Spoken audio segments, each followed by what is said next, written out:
పులివెందులతో పాటు పరిసర ప్రాంత వాసులకు చేపలు రొయ్యలు. ఇది నిజంగా పులివెందుల్లో నేనే పొద్దు అనుకోలేదు. పులివెందుల్లో చేపలు రొయ్యలకు సంబంధించిన షాప్స్ కూడా వస్తాయి అని చెప్పి బహుశా ఎవ్వరం కూడా ఊహించిండం. పిఠాపురంని మోడల్ నియోజకవర్గంగా చేసి పెడతాను. ఏదైతే నా మనసులో ఒక రాష్ట్రాన్ని ఇలా తీసుకురావాలని ఒక ఆకాంక్ష అయితే ఉందో నాకు, ఆ మోడల్ నేను పిఠాపురానికి సంపూర్ణంగా తీసుకొచ్చేస్తాను.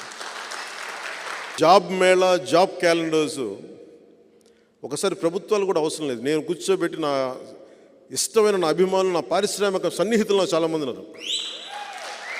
నా పారిశ్రామికవేత్తలను తీసుకొచ్చి ఇక్కడ మా వాళ్ళకి ఉద్యోగాలు ఇవ్వాలంటే జాబ్ మేళా పెట్టి ఇచ్చేస్తాను. పోనీ వారికి తగ్గ స్కిల్స్ లేవు,